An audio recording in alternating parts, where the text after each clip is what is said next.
Hi, everybody. Hi, and welcome.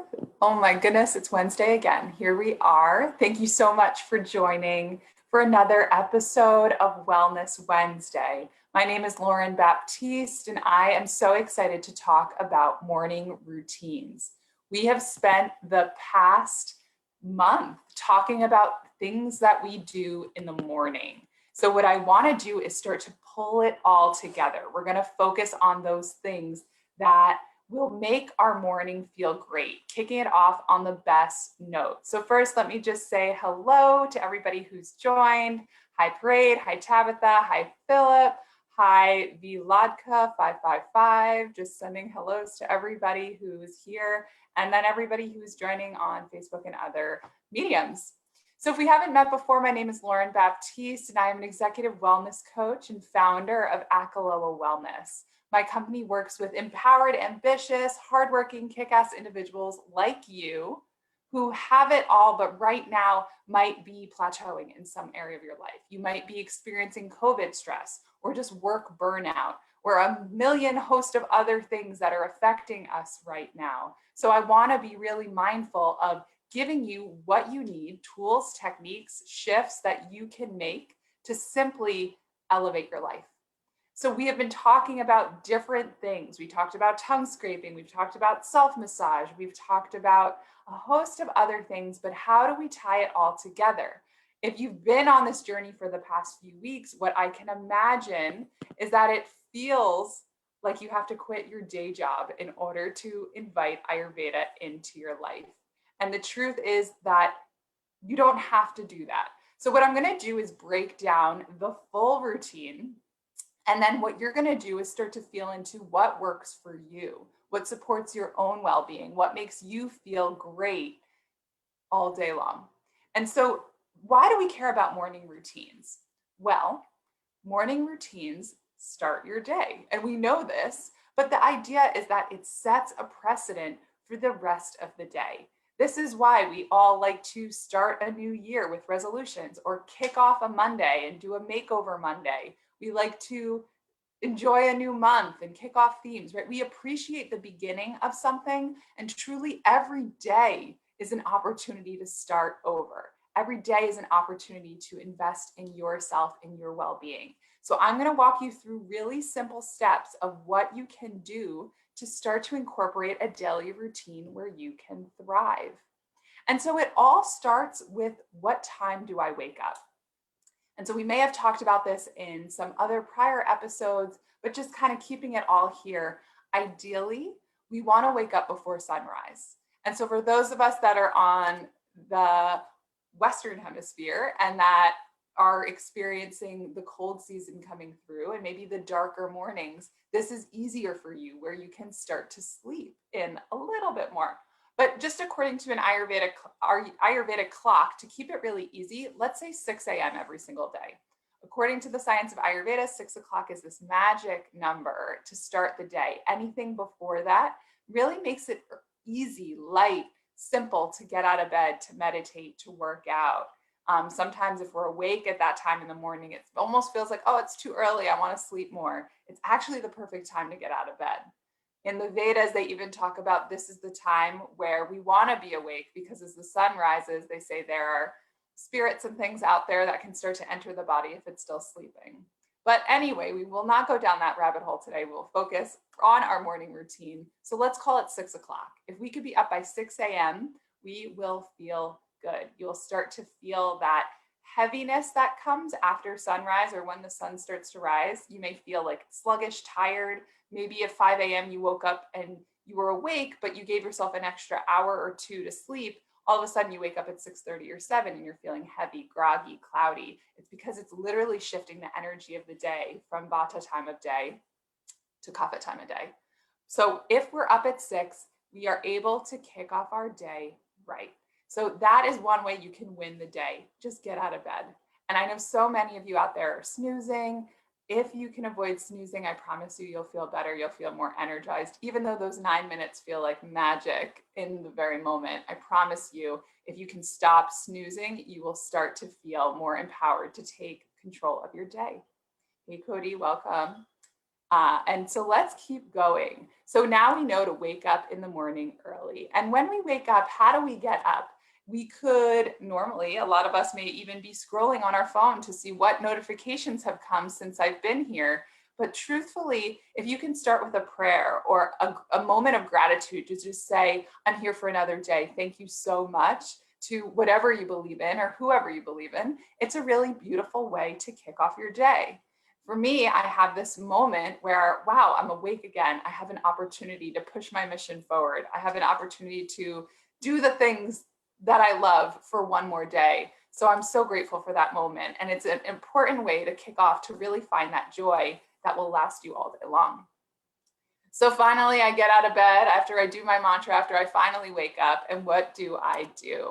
I like to start with heating my kettle, because when I wake up, it takes a few moments for water to boil before I start to drink my lime water. So I fill up my kettle with water, I turn on the stove, and then I go to the bathroom where I will begin the next phase. So notice I might not have hours a day to do one thing and then wait for the next thing. I need to live in harmony with everything else going on.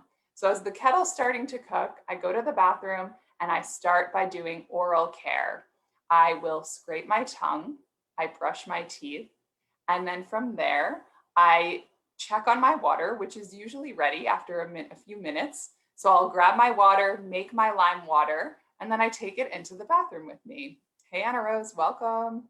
So we're talking about morning routines. So as I now have my lime water in the bathroom with a clean mouth, now I can start to move on to my Abhyanga, self-massage.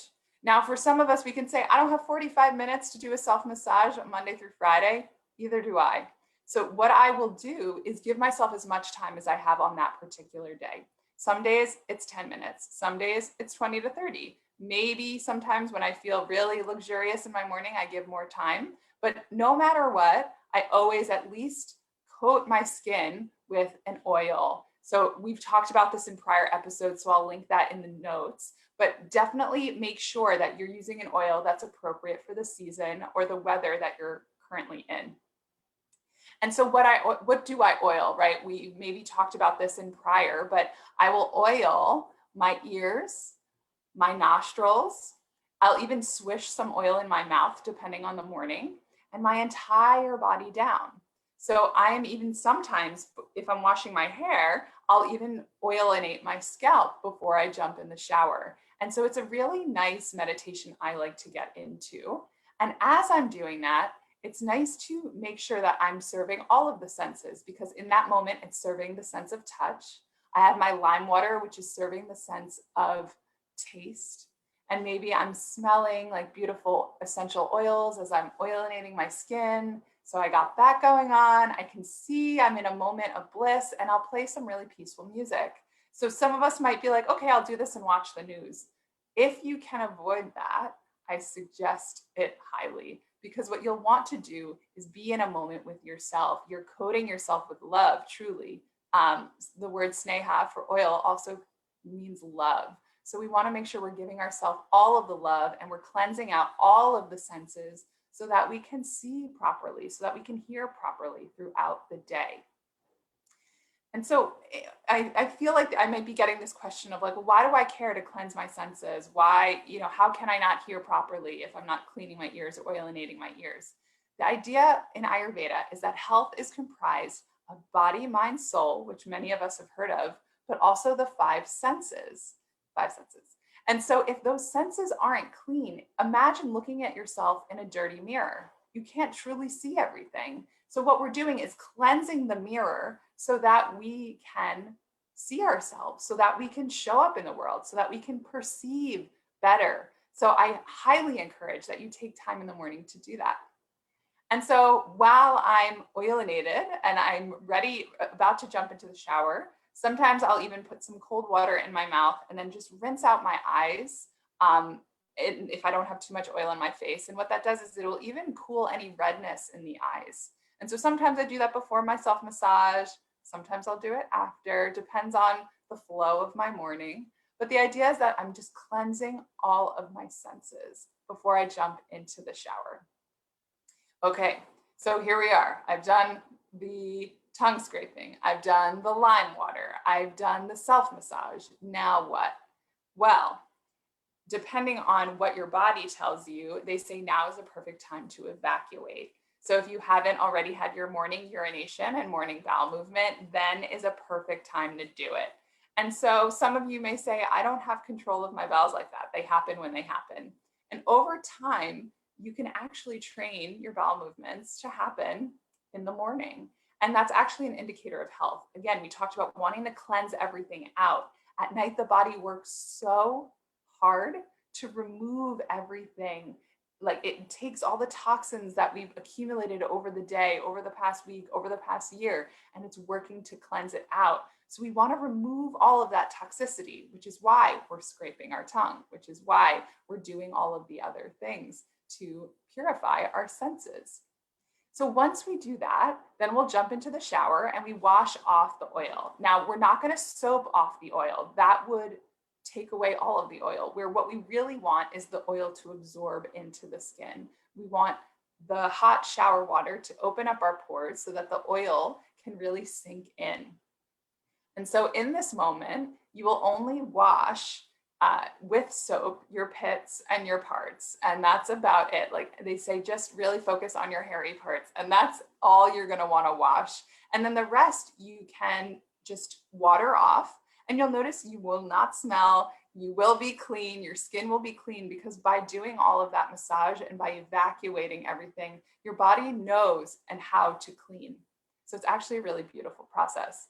And then so there are sometimes we shower at the end of the day or after we sweat or whatever that might be, and we want to do a full shower with soap. That's totally fine. We just know that soap can be really drying, and especially in the fall, winter months, we will want something that will be less drying. And that's one way that we can keep the skin hydrated and oilinated and keep us feeling nice and charming. So after we shower, and it's funny because it starts to get to a point where you might question the order of events, but I promise you I'm saying these in the proper order.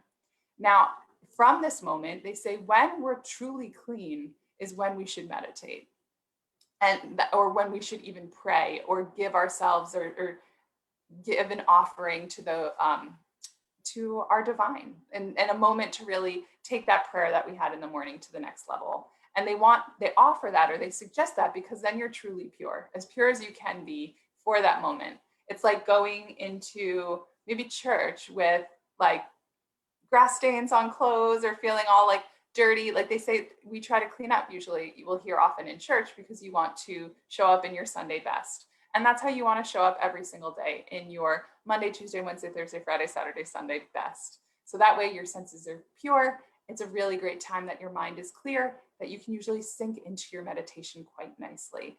And so that'll be a really nice time to offer that. And then if we feel inclined, then they say to exercise. Now that might seem so crazy because you're like, wait, I just showered. How am I going to exercise? Now we could take this exercise piece, if you wish, and put it after your Abhyanga, after your self-massage.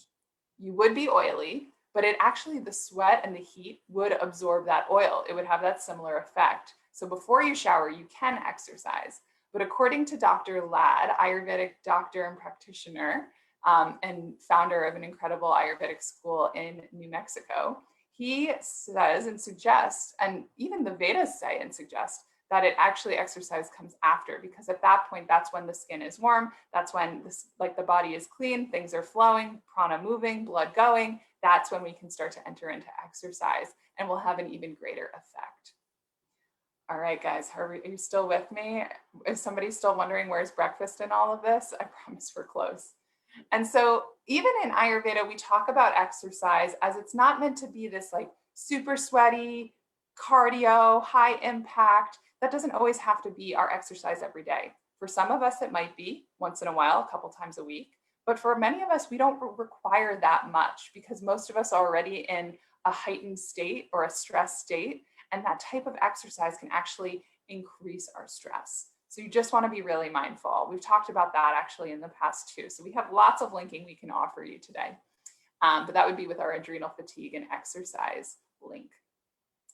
But let's start to bring it home, because I know that you're probably starting to get hungry because you're wondering, wow, I've done all of these things and I haven't even started my workday. Well, here you are. We've come to the end of our morning routine and you can have your breakfast. And so one thing that I love to offer is stewed apples. It's one of the tridoshic breakfasts, which means it's good for our vatas, our pittas, and our kaphas, because it helps put something in the belly that's light enough to break down simply and stoke the digestive fires.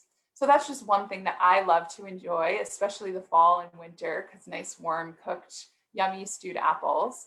But there's so many other breakfasts you can have. But the suggestion is to keep it somewhat light, somewhat easily digestible. Hopefully, after doing all of those things that we talked about, we feel hungry for breakfast. I can't tell you how many of you I speak to that say, I don't eat breakfast. I'm not hungry for breakfast. But breakfast is important. And feeling hungry is also an indicator of our health. So we just want to be mindful and notice, am I hungry for breakfast? Maybe it's because I didn't have a morning bowel movement. Maybe it's because I'm bloated because I ate too much dinner or ate too late before bed. Or maybe I'm not even hungry for my subsequent lunch because my breakfast was too heavy. So try these things. It feels like a lot, but here's my suggestion.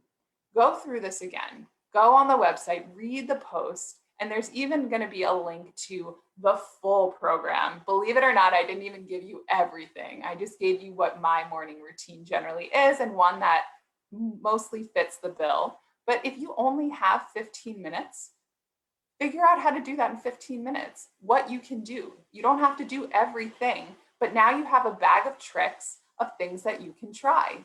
Try tongue scraping and lime water. That takes no time to just give yourself some oral health. Or maybe do the self massage maybe 2 times a week, and that's going to be better than nothing. I promise you'll feel a benefit. And so this is it, right? Don't feel, or I can imagine, right, this feeling of overwhelm of like, girl, I don't even know how you do this. I have to get to work. I have kids. I have things that I have to do. I hear you. But here's the thing. This is how you start your day. If you don't feel energized before you jump into your job, jump to wake up your kids and do all the breakfast things, whatever else you're being required to, if you don't have a moment to yourself, it can already start the day in a destabilizing manner. So I want to give you control. I want to give you opportunity to feel like I won the day before 8 a.m.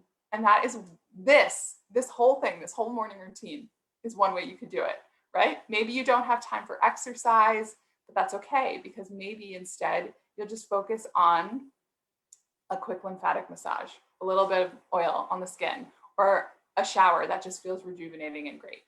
I promise you, after you try this for a few days, you feel into the rhythm that works for you, you will start to feel a difference in your well-being. You'll start to feel a difference in your physical health, your mental health, and your connection to what actually matters, that purpose, that soul, that thing that gets you out of bed every single morning. So this is where I'm going to leave you today. And we're going to have a ton of links in the show notes where you can see on our blog at acheloawellness.com, where you can piece together your morning routine.